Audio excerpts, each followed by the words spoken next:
मुझे ये बात अच्छी लगी कि जब मरियम को पता चलता है कि अनस कौन है, मलिक ज़ुबैर है, तो उसने उसको बेग नहीं किया कि प्लीज़ मोहब्बत का वास्ता चेंज हो जाओ, मुझसे शादी कर लो मुझे।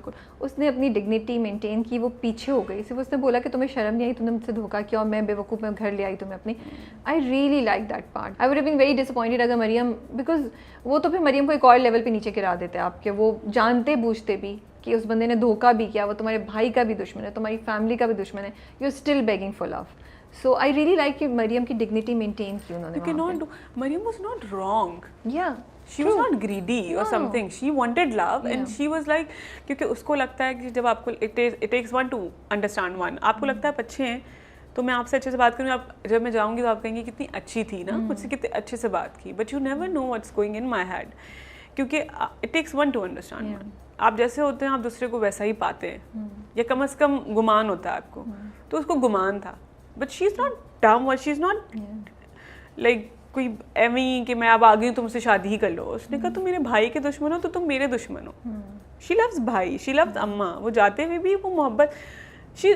देखिए मरियम के बारे में एक चीज़ है, वो बदतमीज़ नहीं है. बदतमीज़ नहीं है. वो हया की तरह ब्लंट नहीं है. वो कहती है कि मैं माफ़ी मांग लूँगी आके. सही है, मैं शादी कर लेती हूँ, मैं माफ़ी मांग लूँगी. वहाँ जाती है तब भी कहती है कि ये सही नहीं है, अनस हम पहले निकाह कर लेते हैं, फिर हमें जाना है घर वापस. तो वो मोहब्बत करती है अपने भाई से, अपनी माँ से, वो एहतराम करती है. वो जो कुछ नहीं भी बोलती वो एहतरामन होता है वो. सही. अभी आप बात करी थी कि इतना, सॉरी मैं फिर थोड़ा सा वो वाला सवाल पूछ लो. एक और सवाल पूछ लें. चले राबिया.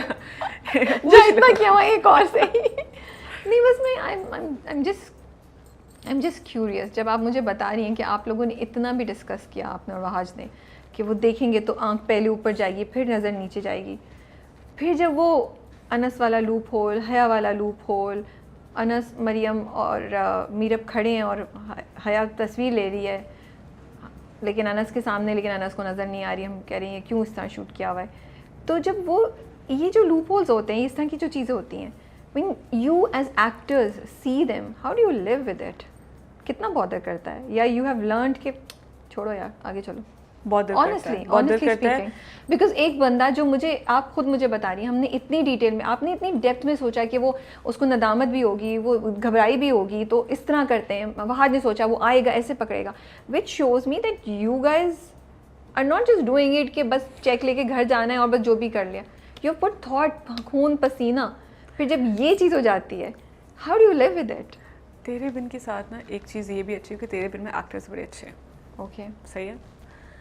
इवन हया, सबीना, herself, वो कभी मजाक में भी कह देती, जब आपको कोई चीज़ बॉदर भी करती है ना, तो कभी कभी आप मजाक में भी उसको बोलते जाते हैं.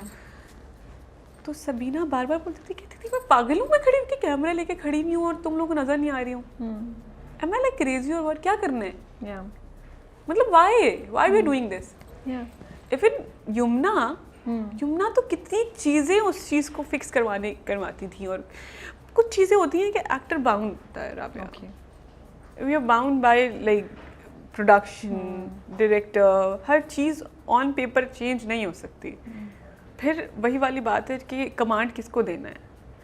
अगर डायरेक्टर हर एक्टर को, अब मुझे ये भी नहीं पता ना कि कौन एक्टर कितना तक इंटरफेयर कर रहा है या बोल रहा है, इंटरफेयर करेगा या बोलेगा, क्या पता वो कुछ सही चीज़ों को भी क्वेश्चन कर दे. हम हर किसी की विट पे 100% थोड़ी भरोसा होता है. तो जब डायरेक्टर हर किसी को ये अथॉरिटी दे दे कि हर कोई क्वेश्चन करे, तो फिर हर सीन में हर कोई क्वेश्चन करेगा अपने हिसाब से, अपने इंटेलिजेंस के हिसाब से.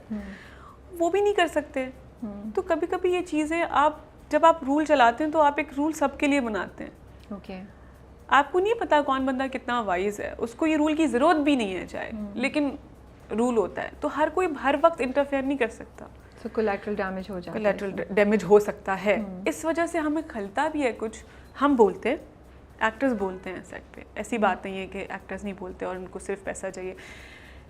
फिर हम देखते हैं कि वो चीज़ कितनी ली जा रही है और कितनी उस चीज़ की इम्पोर्टेंस नहीं ली जा रही है. तो फिर हम उस हिसाब से अपने आप को we just mold ourselves according to आपकी that. बात बिल्कुल ठीक है और बिल्कुल मेरा कहने का ये मतलब नहीं था कि एक्टर्स बस पैसा लेके चले जाते हैं. मैं इनफैक्ट यही कह रही थी कि आप लोग की बातों से लगता है और हमें नज़र भी आ रहा है कि आप लोग बहुत मेहनत करते हैं. ये जो चीज़ आप करें वो दिल के करीब है. मतलब एक सीन पे इतनी कॉन्वर्सेशन करना और इतने अच्छे से उसे करना shows your dedication. So it's not just about money at the end of the day, it's about what you doing, how you doing.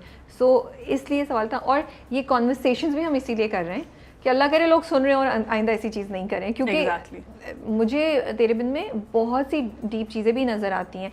ये मरियम का ट्रैक, ये मेरे ख्याल में इतना इम्पॉर्टेंट है. दिस क्वेश्चन कि क्या लड़कियों को अपने हक़ के लिए घर वालों के अगेंस्ट जाना चाहिए, क्या रिबेल करके आप घर क्या, और ये कि हम हर वक्त भाग जाने को इज्जत से क्यों रिलेट करते हैं. मुझे तो ये सब बातें. सो इट्स मेकिंग अभी एक और सवाल है, एक और सवाल है जो कि एक्टर्स या जो कहानियाँ पढ़ते हैं, जिनको लिटरेचर का इल्म है या जिनको स्क्रीन प्ले की समझ है, जो ये सवाल उठाना, जो अभी सवाल इतना उठ नहीं रहा मार्केट में या जो ऑडियंस में, लोगों में, लोग अभी सिर्फ ये सोच रहे हैं कि मरियम की शादी होगी कि नहीं होगी, अनस से होगी या नौरेज से होगी, मीरब वापस आएगी कि नहीं आएगी. लेकिन आप इंटरनल देखिए, हमेशा कहानी दो सिचुएशन से बनती है, प्रोटैगनिस्ट एंटागनिस्ट के इनर कॉन्फ्लिक्ट और आउटर कॉन्फ्लिक्ट. सही बात है. आप देखिए मीरब और मुर्तसिम के इनर कॉन्फ्लिक्ट्स बदल गए. ट्रू. सो अगेन अब ये देखिए, ये ड्रामे की डेप्थ है, Exactly. की डेप्थ है, ठीक है ना. Exactly. तो आपको नजर आ रहा है कि यार, so that's why I wonder कि क्या ये स्क्रिप्ट दो लोगों ने लिखी है. Has it been directed by two people? Because look at the layers Meerab and Murtasim have. Yes. Look at the depth their characters in the relationship has. Exactly. Look at how Meerab and Maryam interact with each other. अब आज जो drama, I think आज तो नहीं आएगा, Monday को आएगा. अब जो लास्ट ख़त्म हुई है जहाँ पे एपिसोड, वहाँ से ये सवाल भी उठता है जो बहुत सारे लोगों ने नहीं उठाया, राबिया, कि अब जो ये सब लोग इतने थक गए, सही है, आप हाइक करते हैं ना, तो आप चढ़ते जाते हैं, आपका एक एम क्लियर होता है जब आप फ्रेश होते हैं. जब आप थक जाते हैं ना, एम्स बदल जाते हैं आपकी ज़िंदगी के, मकसद बदल जाते हैं, डेस्टिनीज. कभी कभी लोग, कुछ लोग वहाँ से पलट जाते हैं, कुछ लोग कहते हैं नहीं हमें चढ़ना है, कुछ लोग कहते हैं हम यहाँ पे थोड़ा क़याम करेंगे. अब ये लोग अंदर और बाहर से क्या करेंगे, कैरेक्टर सारे, बिकॉज अब सब थक गए. हाँ. तो दिस इज ऑल्सो क्वेश्चन. मुझे लगता है सवाई हया के सब थक गए हैं. हया के लिए तो विक्ट्री है ना, विन विन सिचुएशन है. मीरब चली गई. अब क्या होगा? लोग बहुत सारे कह रहे हैं हमने देखा था वो मरियम की शादी, तो मरियम की शादी पे आएगी, ये करेगी, वो करेगी. यू नेवर नो, शादी पे भी आती है तो क्या मुर्तसिम के अंदर का सिचुएशन क्या चल रही है, मीरब के अंदर की सिचुएशन क्या चल रही है, वो क्वेश्चन अभी तक वही है. Will they accept each other? Because Murtasim has been trying really hard till now. अगर मीरब आ भी जाती है अब, will Meerab will try so hard this time? This is also question. और क्या मुर्तसिम उसको उस तरीके से रिस्पॉन्ड करेगा अब उसकी कोशिशों को जैसे पहले कर रहा था? तो यस, ये सारे सवाल हैं, डेफिनेटली हैं, बट इंटरेस्टिंग है.